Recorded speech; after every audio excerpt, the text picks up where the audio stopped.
یا پانی کے اندر کی کسی چیز کا بت مت بنانا، ان کے آگے سر جھکانا اور ان کی پرستش کرنا منع ہے۔ پہاڑ کے سب سے اوپر یہ گرجا گھر جسٹینین بادشاہ کا بنایا ہوا ہے۔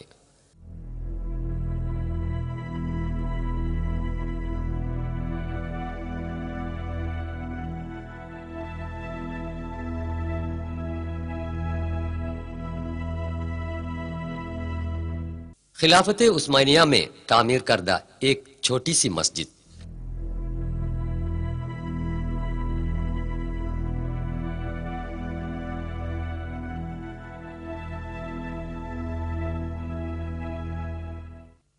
جب تک حضرت موسیٰ علیہ السلام سینا پہاڑ سے واپس نہ آئے تب تک بنی اسرائیل میں سے ایک گروہ سامری نام سے مشہور ایک سونار کے بنائے گئے سونے کے بچڑے کی پوجا کر کے خدا تعالیٰ کی ناراضگی کا شکار بن چکا تھا۔ یہ بھی اس وادی راہا کے دوران قیام میں ہے۔ سوئس کنال یونیورسٹی ریسرچ سینٹر کے محقق جناب کمال عودہ یہی بیان کرتے ہوئے هم يقال أن هناك تجمع بني إسرائيل في هذه المنطقة وانتظروا سيدنا موسى حينما ذهب إلى ميقات ربه، والعجل الذي عبده بني إسرائيل مطبوع على الصخر بمواجهة وادي الراحة، مطبوع على الجبل في مواجهة وادي الراحة۔ آج کل یہ علاقہ سینٹ کیدرین گاؤں میں شامل ہے۔ یہ مصر کے پایہ تخت قاہرہ سے تقریباً 500 کلومیٹر دوری پر واقع ہے۔ بعد میں حضرت ہارون علیہ السلام انتقال فرما گئے، جن کو خدا تعالیٰ نے موسیٰ علیہ السلام کے مددگار کے طور پر بھیجا تھا۔ جب اس وادی کی طرف جاتے ہیں تو کوہ کے اوپر جو عمارت دکھائی پڑتی ہے وہ حضرت ہارون علیہ السلام کے قبرستان پر عیسائیوں کی بنائی ہوئی ہے۔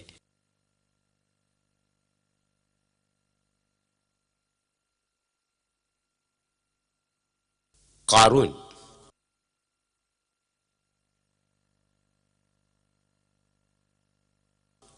موسیٰ علیہ السلام کے زمانے میں یعنی 13ویں صدی میں نسل بنی اسرائیل کے ایک دولت مند آدمی گزرے تھے، قارون۔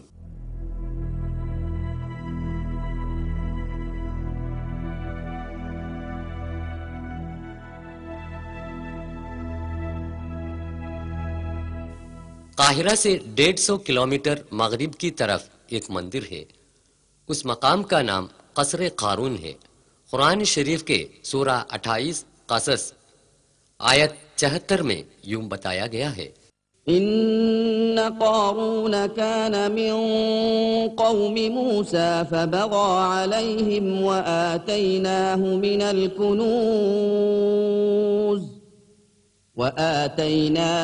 الكنوز ما إن مفاتحه لتنوء بالعصبة أولي القوة إذ قال له قومه لا تفرح۔ یہ قارون کا کنواں ہے۔ بحیرۃ القارون یعنی قارون کے جھیل کے نام سے آج بھی جانے جاتے ہیں۔ اس جھیل کے ماہی گیری اور آس پاس کی کھیتی باڑی سے قارون کروڑ پتی بن گیا اور ساتھ ہی ساتھ مغرور بھی۔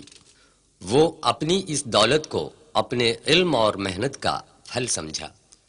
اس نے مغرور ہو کر یہ اعلان کیا کہ میں نے جو دولت کمایا ہے اپنے علم اور طاقت سے کمایا ہے، جسے خدا کا کوئی واسطہ نہیں ہے۔ اس نے روز قیامت سے بھی انکار کر دیا۔ اس کے علاوہ وہ غنڈہ گردی پر تلے رہے اور موسیٰ علیہ السلام پر کئی الزامات بھی لگائے۔ اپنی شان و شوکت دکھانے کے لیے ایک جلوس بھی نکالا۔ جو لوگ اس دنیا کو آزمائش کی جگہ بتاتے ہیں اور عارضی سمجھتے ہیں، ان کے لیے قارون کے اس بھڑک پن میں کوئی حسد یا شکایت پیدا نہیں ہوئی۔ لیکن جو لوگ ایمان کے کھرے نہیں تھے یعنی کمزور تھے، وہ کہنے لگے کہ کاش ہمیں بھی قارون کی جیسی دولت پاتی۔ لیکن جلد ہی قارون اور اس کے محل کو اللہ کے حکم سے زمین نگل گئی۔ زمین نگلنے والے قارون اور ان کے آدمیوں کو بچانے کے لیے کوئی نہیں آئے۔ غیر قانونی طور پر پیسہ کما کر لوگوں پر ظلم کرنے والوں کے لیے یہ ایک تاکید ہے۔ یاد رہے کہ اس وقت قارون کا جو انجام ہوا، اس طرح خدا تعالی تم لوگوں کو بھی آسانی سے برباد کر سکتا ہے۔ اس کے علاوہ آخرت کی سزا بھی کتنی شدید ہوگی۔ اس لیے عاجز رہو اور نیک بنو اور خدا کا شکر ادا کرو۔ قصر بلقیس۔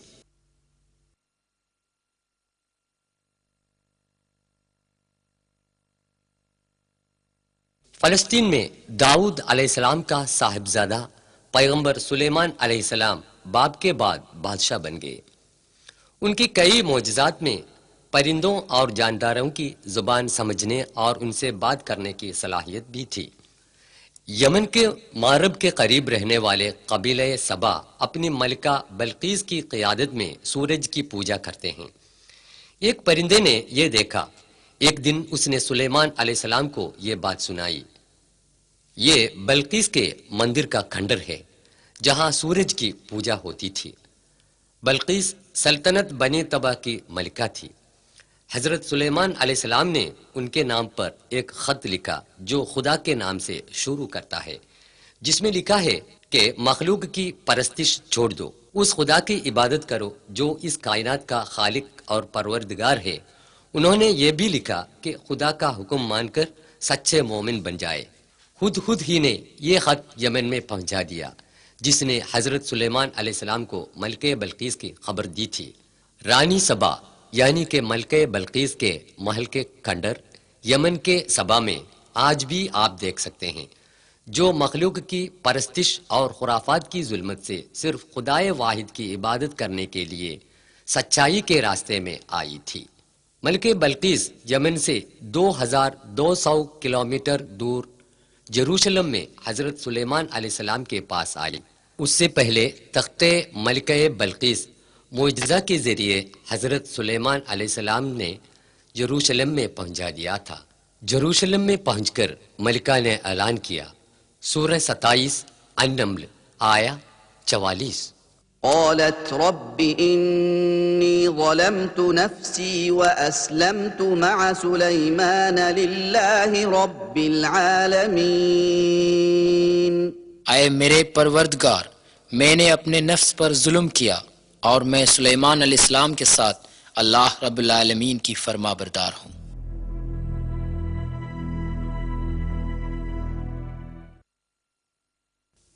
مسجد الاقصی۔ مکہ کی مسجد الحرام کو قبلہ بنانے سے پہلے دنیا کے مسلمان فلسطین کے مسجد الاقصی کی طرف رخ کر کے نماز پڑھا کرتے تھے۔ مسجد الاقصی یعنی بیت المقدس مسلمانوں کے لیے مسجد الحرام اور مسجد النبوی کے بعد سب سے مقدس مانی جاتی ہے۔ سفر اسراء میں حضرت صلی اللہ علیہ وسلم مسجد الاقصی تک تشریف لائے گئے۔ یہاں سے پھر سفر معراج ہوا۔ اسی جگہ پر حضرت عمر رضی اللہ عنہ نے ایک گنبد تعمیر کی۔ بعد میں اموی خلیفہ عبد الملک نے اس کو نئے سرے سے تعمیر کی۔ یہ گنبد قبۃ الصخرہ یعنی ڈوم آف دی راک کہا جاتا ہے۔ مسجد الاقصی حضرت سلیمان علیہ السلام کی تعمیر کردہ ہے۔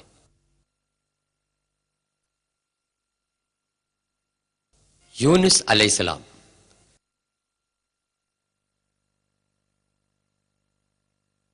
شہر نینوا یعنی موصل عراق کے پائے تخت بغداد سے 400 کلومیٹر شمال پر واقع ہے۔ یہ دریائے فرات کے کنارے ہے، جہاں کے پیغمبر تھے حضرت یونس علیہ السلام۔ ان کی تبلیغ و تعلیم کو قوم نے جب نظر انداز کر دیا تو یونس علیہ السلام ان سے ناراض ہو کر ہجرت کر گئے۔ وہ ایک جہاز پر سوار ہوئے۔ جہاز خطرے میں پڑا۔ جہاز سے بوجھ کم کرنے کے لیے چند آدمیوں کو سمندر میں پھینکنے کا فیصلہ کیا۔ قرار نکالا گیا اور یونس علیہ السلام سمندر میں پھینک دیا گیا۔ سمندر میں حضرت یونس علیہ السلام کو ایک بہت بڑی مچھلی نگل لیا۔ خدا کی اجازت کے بغیر وطن چھوڑا اور مچھلی کے پیٹ میں آئے۔ حضرت یونس علیہ السلام نے اپنے کیے پر پچھتائے۔ انہوں نے اپنے رب سے رہائی کی دعا مانگی۔ مچھلی نے ان کو ساحل پر اگل دیا۔ وہ پھر اپنی قوم میں آئے۔ خدا کا پیغام ماننے والے لوگ حضرت یونس علیہ السلام پر ایمان لائے۔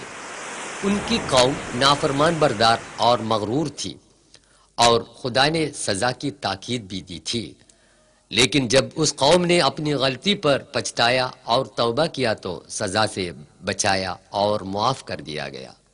قرآن شریف کے سورہ 10 آیت 98 میں اس کا ذکر ہے۔ موصول کی اس مسجد کے قریب یونس علیہ السلام کا مزار واقع ہے۔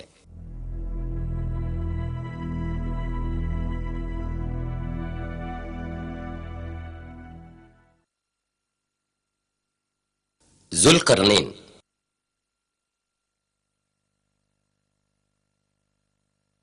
سورہ 18 الکہف آیات 83 سے 99 تک حضرت ذوالقرنین کی تاریخ ہے۔ یہ ہے یورپی ملک جورجیا کے پایہ تخت شہر تبلیسی۔ 6 صدی قبل مسیح میں ذوالقرنین کی قوم اس علاقے میں آباد تھی۔ یاجوج ماجوج کی قوم حضرت نوح علیہ السلام کے صاحبزادہ یافس کی اولاد تھی، جس میں یاجوج قوم تاتاری کے نام اور ماجوج قوم منگولی کے نام سے مشہور ہیں۔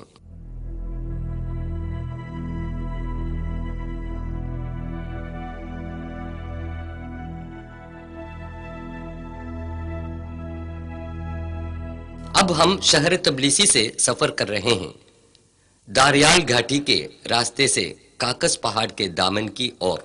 یاجوج ماجوج کے غیر مہذب اور ظالم لوگ داریال گھاٹی کے راستے سے آ کر کاکس کے جنوبی علاقے میں لوٹ مارا کرتے تھے۔ تبلیسی اسٹیٹ یونیورسٹی میں تاریخ کے پروفیسر ڈاکٹر ڈیڈوی ڈنڈوا فرما رہے ہیں۔ Yes, there are some passes, but the most important pass was this pass, because most aggressive tribes were living beyond this pass. اکثر لوگوں کا خیال ہے کہ ذوالقرنین ایران کے سائرس بادشاہ تھے۔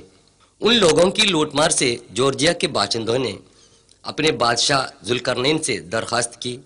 انہوں نے کہا، سورہ 18 الکہف آیت 96، آتوني زبر الحديد حتى إذا ساوى بين الصدفين قال انفخوا حتى إذا جعله نارا قال آتوني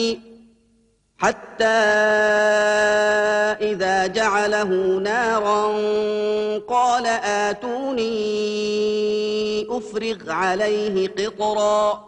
میرے پاس لوہے کے ٹکڑے لاؤ، حتیٰ کہ جب درے کے اوپر کے کناروں تک پہنچ گئی اس نے حکم دیا کہ اس میں آگ لگا دو، یہاں تک کہ جب اس کو بالکل آگ کر دیا تو اس نے کہا، لاؤ میں اس پر پگھلا ہوا تانبا انڈیل دوں۔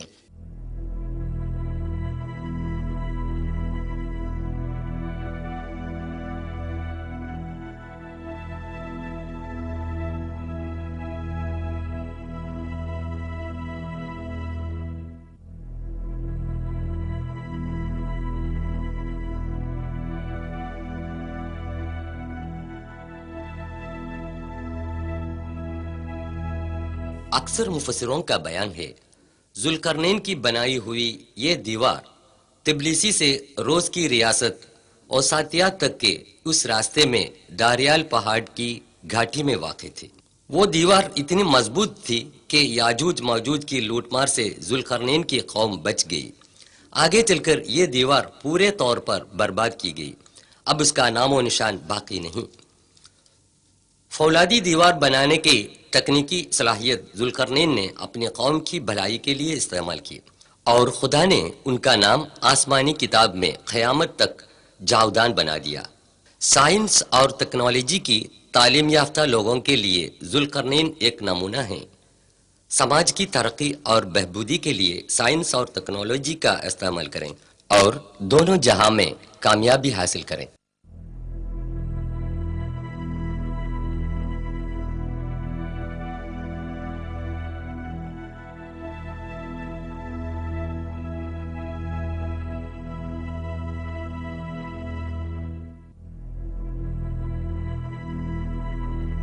بعد کو داریال میں بنائی گئی ایک پتھر کی دیوار کی نشانی اب بھی دیکھی جا سکتی ہے۔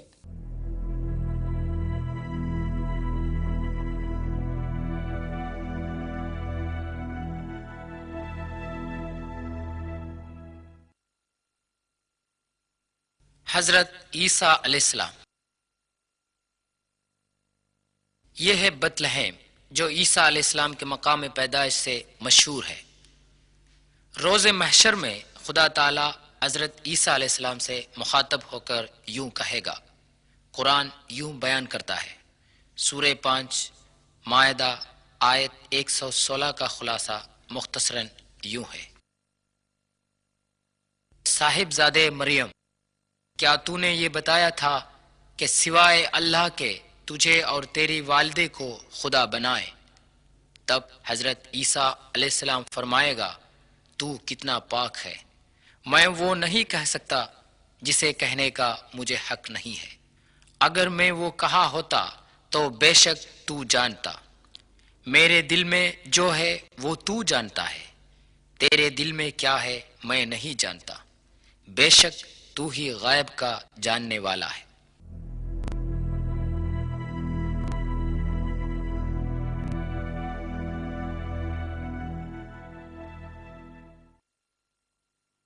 مارب کا بند۔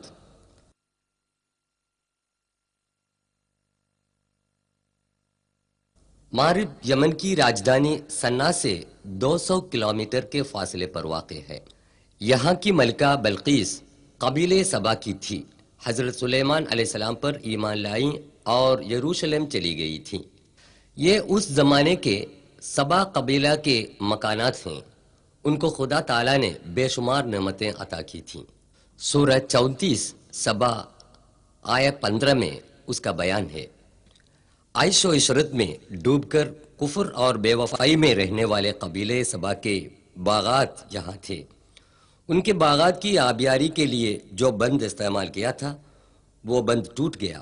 سیلاب کی تیز رفتاری میں شگفتہ و شاداب باغات کو خدا نے درہم برہم کر دیا۔ سورہ 34 آیت 16 میں بیان کیا ہوا یہ واقعہ 120 میں تھا۔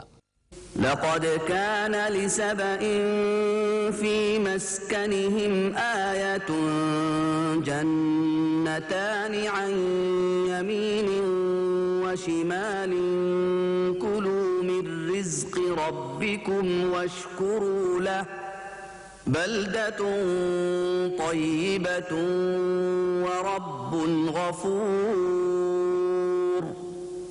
فأعرضوا فأرسلنا عليهم یہ اس ٹوٹے پھوٹے بند کا کھنڈر ہے۔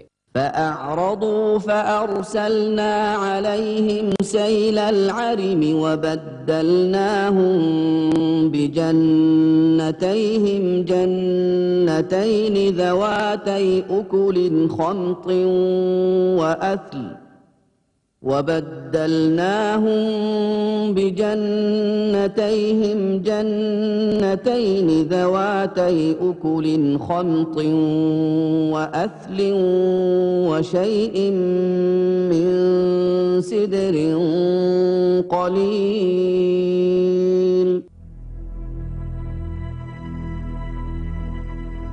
تاریخ سے عبرت حاصل کریں اور خدا کی نعمت کا شکر ادا کریں۔ متحدہ عرب امارات شیخ سعید نے حال ہی میں سبا کی اس بند کو نئے سرے سے تعمیر کیا۔ یہ بند ٹوٹے ہوئے پرانے بند کے نزدیک واقع ہے۔ اہل الکہف۔